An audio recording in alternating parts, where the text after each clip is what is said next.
Coming up, Governor Josh Stein signs the $34 billion budget into law, saying some of the raises are good, but criticizes the power shifts. And unaffiliated voter registrations are growing in the state. What this could mean for the 2026 election. This is State Lines. Quality public television is made possible through the financial contributions of viewers like you, who invite you to join them in supporting PBS-NC.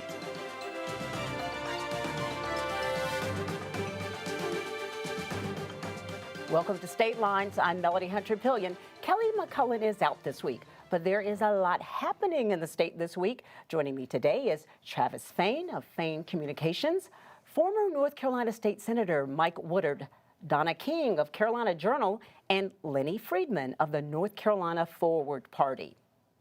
This week, Governor Josh Stein has signed the $34.3 billion state budget into law. Governor Stein praised a few items in the budget, including having the largest teacher pay raise in 15 years, $700 million for Hurricane Helene relief, and $1 billion to fully fund the state's Medicaid rebates. Mike, it was a mixed bag from the governor's standpoint. Let's start with these items that received the thumbs up from Governor Stein. Well, you know, I think we're all relieved that the budget passed. I heard one of the budget writers say on the floor it was the best budget he had ever been part of. He's a veteran now, so he spoke from experience, but I think that was coming because it was finally done after well over a year of negotiating and a year past due. The governor highlighted a few things that made him in favor of signing this bill, despite some of his reservations. Obviously, he raises for state employees, teachers, law enforcement officers were big. Relief for the Helene and Chantrell victims. Of course, the $700 million will trigger some of the federal money that we've been desperately waiting for in Western North Carolina. The Medicaid rebates is important. That was an ongoing fight between the governor and Department of Health and Human Services with budget writers in the legislature, but the fact that it's fully funded now at over $1 billion hopefully will avoid that fight in the coming year.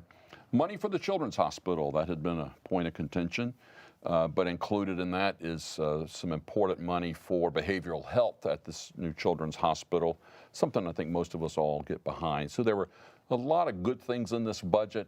I know we'll talk about some of the other concerns a little later.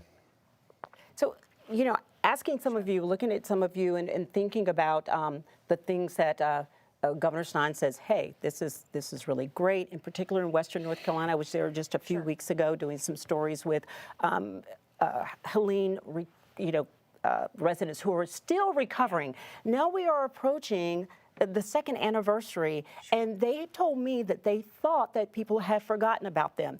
They said they think that we've already recovered. So talk about how important this really part of the bill is. I mean, North Carolina has a long history of problems with recovery from hurricanes. Certainly Florence and Matthew and Encore and some of those problems that they've had. I know that the Helene victims felt like that they could fall victim to the same thing. So I think that this budget is important, that it acknowledges their struggle. But there's other things in it that are great. Double-digit raises for law enforcement. That's something we've talked a lot about this year, about public safety. So that's a good thing. Bonuses for local police. But there's also small things like eliminating the exemption for data centers to not pay sales tax on the electricity they use. There was an exemption that data centers would not be paying sales tax on the electricity that they're using. That exemption has been removed. So there's a lot. It's a 600-page budget. There's a ton in it.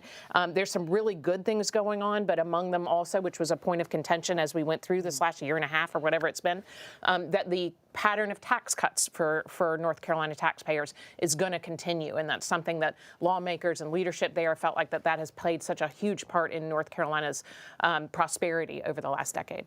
One of the smaller things, too, although it's not that small, the program called the Healthy Opportunities Pilot has been re-upped, has been kind of brought back from the dead, and this allows us to take Medicaid money and spend it on things for people who are on Medicaid, like healthy food, mold remediation in your house so that the asthma or the other breathing problems that you have that cost a lot of money can be addressed. And there have been a couple of studies that show this really saves a lot of money. So I'm glad to see that re-up to client of mine, Healthier United, really lobbied for that. So there's a lot of these good little things in the budget, but I'm also, we talk about the salary increases.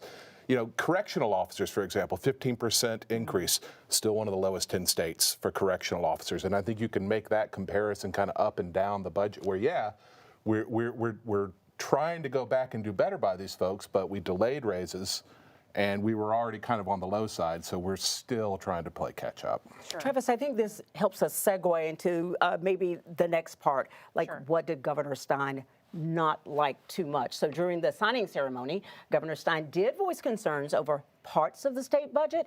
He criticized cuts to vacant job positions, the elimination of both the Office of Health Equity and the Office for Historically Underutilized Businesses, plus multiple power shifts away from the executive office. Donna, what are the concerns for how these changes play out, in particular those power shifts as we look at going from the cabinet to, Council of State? Sure, and I think you're referring to boards and commission appointments that we saw there in the state budget. I think one of the things to note is that the boards and commissions that were addressed were all appointed by the governor's office, and the budget does shift away that, moves those appointment powers, some to the legislature, some to other offices in the executive branch. In the end, the executive branch still has more appointments than the legislature, but that's where we're seeing that. When we talk about some of these offices, one, the Office of Health Equity, that function is being moved elsewhere in DHHS, not going away, but the Office of Underutilized Businesses, I think what we're seeing is lawmakers perhaps didn't see the benefit compared to the cost for taxpayers, and it didn't stop a lot of the some Democrats and some, even Leader Robert Reeves, from voting for it. Certainly didn't stop Governor Stein from signing it or letting it become law without him. So he's criticizing it, but it looks like it made the cut enough to sign it and put his name on it. All right. Well, Lenny and Mike and Travis, as we look at rural North Carolina, a lot of health deserts out there. So when we think about the closing of this office, are we thinking there'll be some impacts with that, and that folks will feel like it's maybe cutting away at health equity? Right. I think it's moving outside. It's moving to another function in DHHS, so there will be some transitional challenges.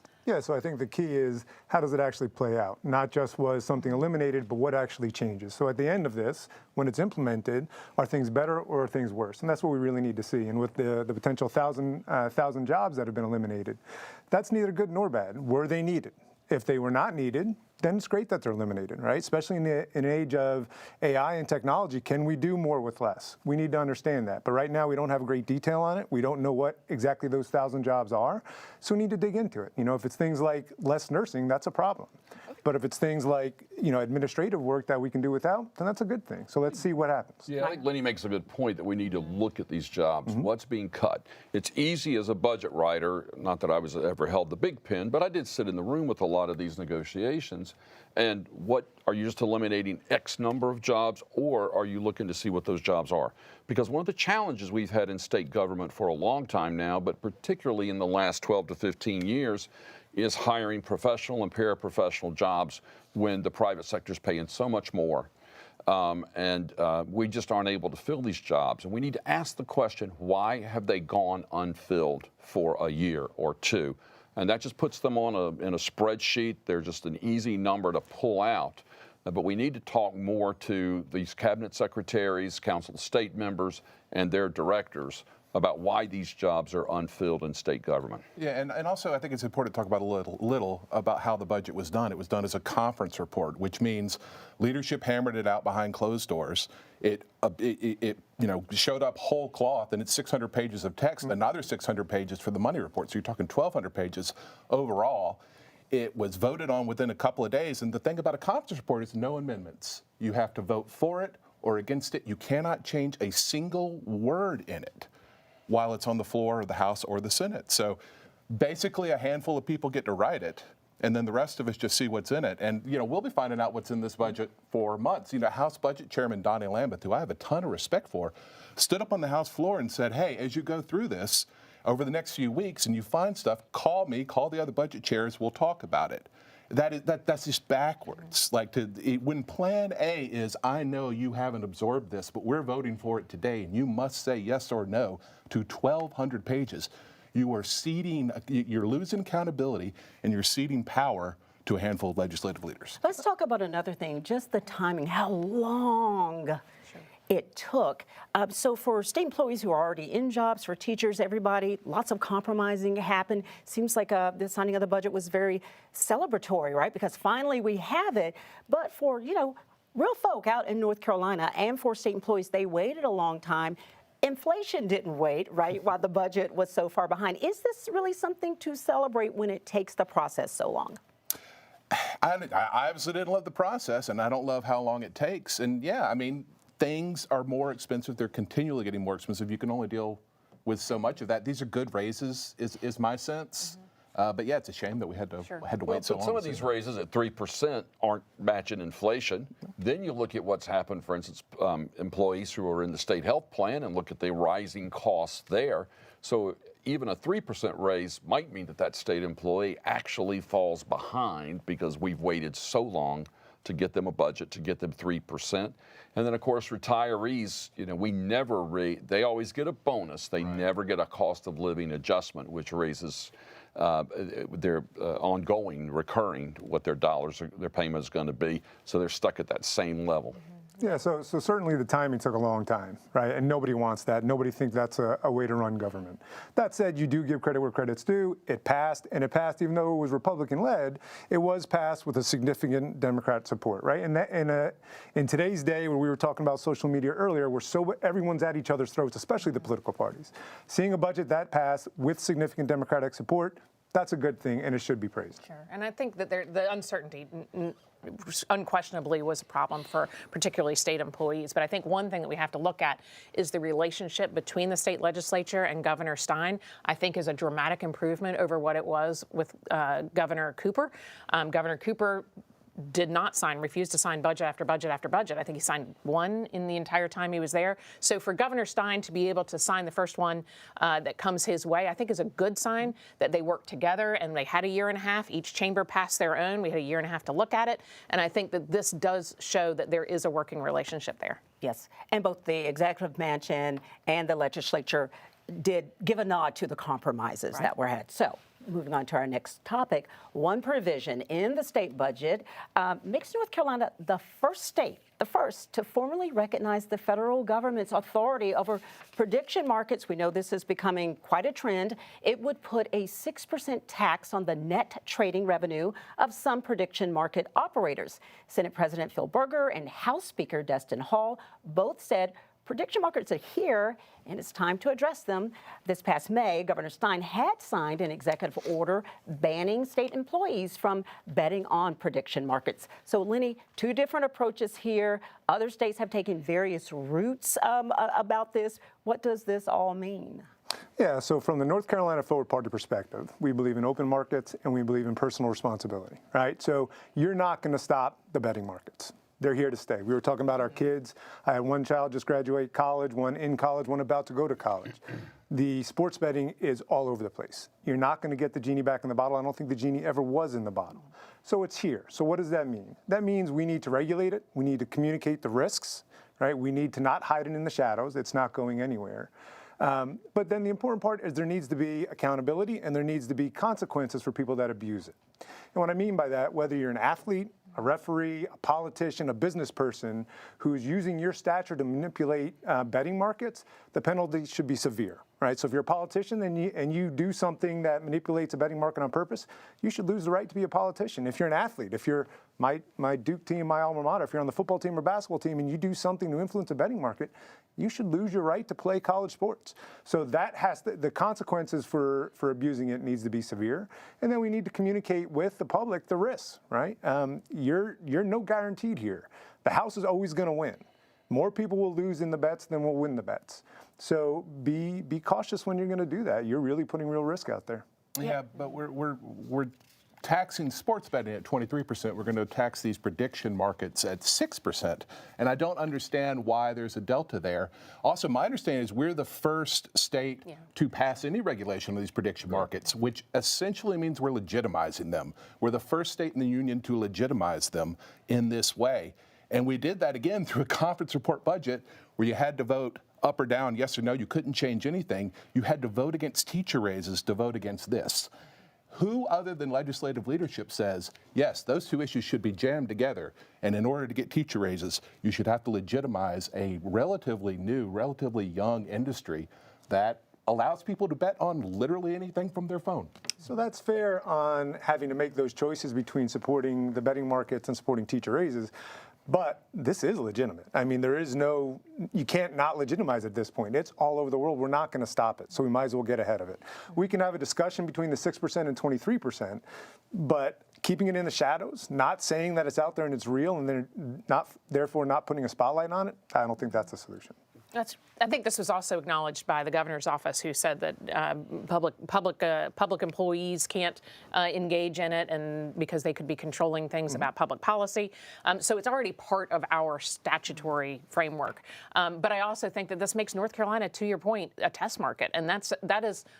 I'd like to see somebody else figure this out first. I don't want to be the one that we make all the mistakes. But I do think we're going to come back and we're going to find some sort of balance between the 23 and the 6%. Yeah, I think Travis is right. I think we left money on, or the legislators left money on the table where they could be taxing at a higher percent. I know Illinois and I think Kentucky are in about the same time frame we are, and they were coming in at 6% as well. But you know, if we're going to provide that accountability and the knowledge for bettors that we need to do, and the support folks have with gambling problems, then we've got to tax a little higher than 6%, I think. But also in that budget was the ability to write off your gambling losses if you play the sports market.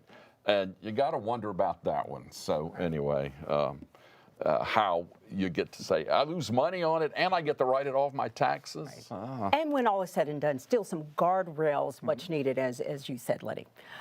Carolina Journal reported this week that unaffiliated voters in North Carolina grew more in the past week than combined since January 10th. According to reporting data from the State Board of Elections, 3,867 unaffiliated voters registered the week of June 30th, while 363 registered with the Republican Party and 158 with the Democratic Party. That's thousands for unaffiliated and just a few hundred for the major two parties. But in the state's party affiliation, the total now that we have is 39.8% unaffiliated, 29.8% Republican, and 29.7% Democratic. So that looks like a majority now for the unaffiliated. Travis, first, how do we, if we can really focus in, zoom in, how do we account for this 1 week surge in July? And then if we can zoom out to the big picture, what is this trend in unaffiliated voters being the majority? What does that mean, especially for the upcoming elections in November with big races like the U.S. Senate race between Cooper and Whatley? I don't know that I have insight on why that week and why those numbers, but this has been a trend for a while where people are choosing to go unaffiliated as opposed to Republican or Democrat. I can only assume it's a couple of things. One, they're not too impressed with either party, and I think that's particularly true at the national level. I doubt most folks follow it closely enough to be making that choice based on local or state politics. It's national politics. Second, we're an open primary state, which means if you register unaffiliated, on primary day you go and you just pick one party or the other. That's what I do. Sometimes I vote in the Republican primary, sometimes I vote in the Democratic primary. Been Democratic for the last few years. So I don't really see why. Why would you, if you're not a hardcore, why would you register for the Democratic Party or the Republican Party when you can make that choice? Now, I do know some folks, some political scientists are concerned that this will have impact on candidates coming down the pipeline. Like, for example, if you don't come up in the Republican Party or the Democratic Party, and it's really unrealistic to run as an unaffiliated candidate, where are we going to get candidates from? Sure. As some numbers shrink and others go up? I think that sounds like a problem that'll fix itself. But I do know that some people are concerned about it. And we do have to look for other commonalities to work together to improve society if a political party is not going to be what unites people. You know, Travis is right. If you look at the trend in the 90s when both parties went to the open primary system, I think the Republicans were 4 or 6 years ahead of the Democrats on this, but you saw that trend. So now that we're a 40-30-30 state. If you go unaffiliated Republican, Democrat, that's where we are, is 40-30-30.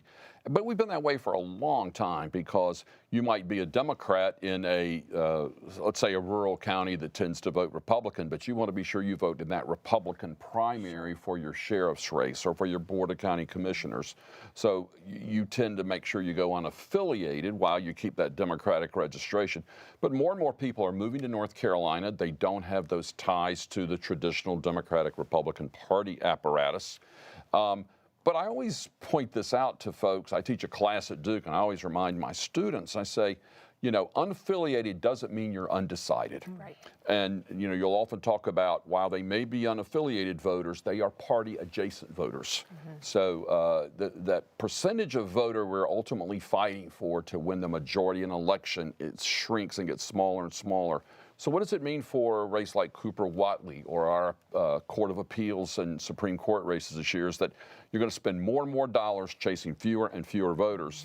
And that's what I think the implication for these fall elections look like. Sure. I mean, I think that there are good things in this. I think one of the things that's good is that it has fundamentally changed how the parties look for voters and find it. And it also means that some of the issues, it becomes a race on issues and not necessarily R's and D's. You know, you have to have a marketplace of ideas when you hit the campaign trail. But I also think that, you know, we're seeing the trend, to your point, they're not necessarily undecided voters. I think traditionally, more unaffiliated have picked that Republican ballot as they go in to go vote in the primary. Doesn't necessarily mean that they are Republicans, but it means that they're picking the Republican ballot. So that's what we start to watch when we go into elections. Where are those unaffiliated voters landing when they hit the voting booth? Yeah, and I think it's bigger than that. I don't think it's people deciding they want to be undecided so that they can vote in a particular election. So I agree we are a semi-closed primary and you can do that. But I think people are saying, I'm not represented by either of these parties. I'm frustrated by the Republican Party. I'm frustrated by the Democratic Party. And you know what? I don't want that flag in my yard. Yeah. I want to be independent because I don't see someone really speaking to me.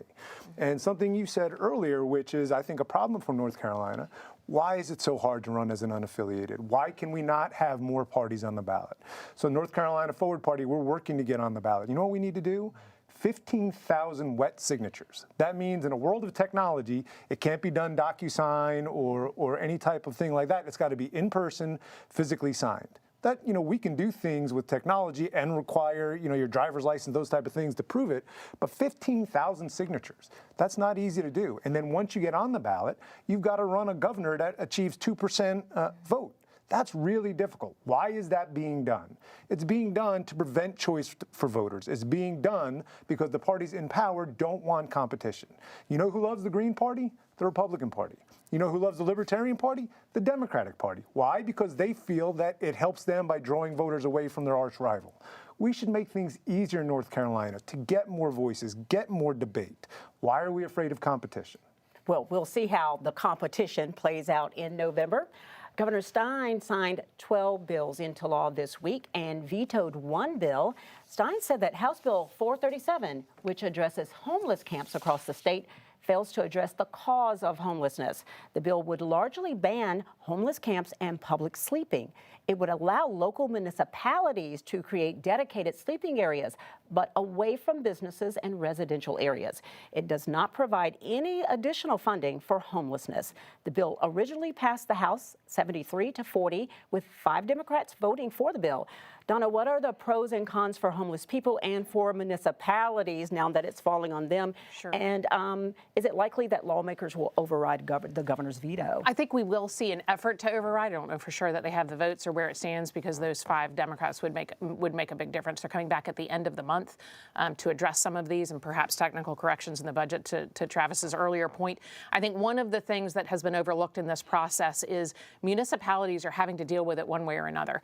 And there is grant money, federal grant money available to help them do it. And this bill language was drafted. The requirements on the federal grant money is that it has to be drug-free, it has to be safe, it has to be certified to be a safe place to put folks. And so when these municipalities, particularly small towns, look at Far City in Rutherford County, they've got an area that locals call, the homeless highway along a trail. They don't have the resources, and so they can draw down some federal grant money if they meet the requirements of the process laid out in this bill. That's not available to them now without this bill on the books. So there are a lot of challenges in finding those resources to address it, create a safe, drug-free place.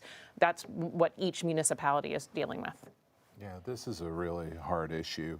I know a woman from Cary, North Carolina, where I live, and she lives sometimes and works all the time for a sanctuary at Skid Row, probably the most famous homeless encampment in the United States.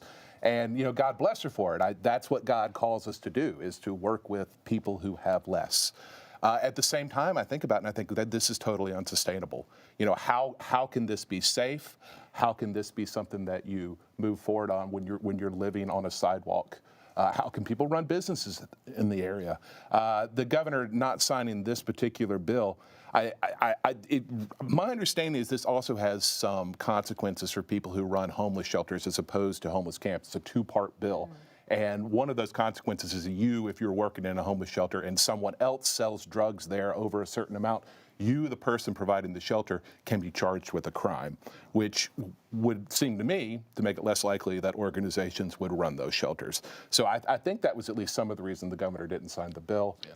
But again, I don't know how you thread a needle on something like this, one of these deep, deep societal problems that has mental health aspects to it all over it.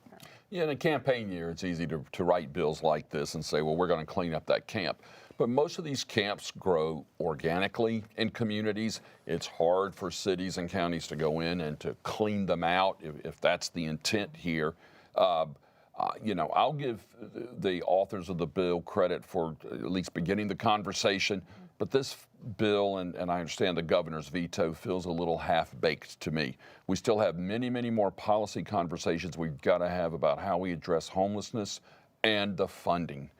That's one of the biggest things. However, the federal money's coming down, however local governments qualify for that, and the state, I think, can have a role in helping fund that and provide these homeless services. Well, we know whether the governor vetoes the bill or not, homelessness will continue to be an issue for some time in North Carolina and across the nation. So we want to thank our panelists. Thank you all for joining us. I'm Melody Hunter-Pillion. Thanks for watching, and we'll see you next time. Quality public television is made possible through the financial contributions of viewers like you, who invite you to join them in supporting PBS NC.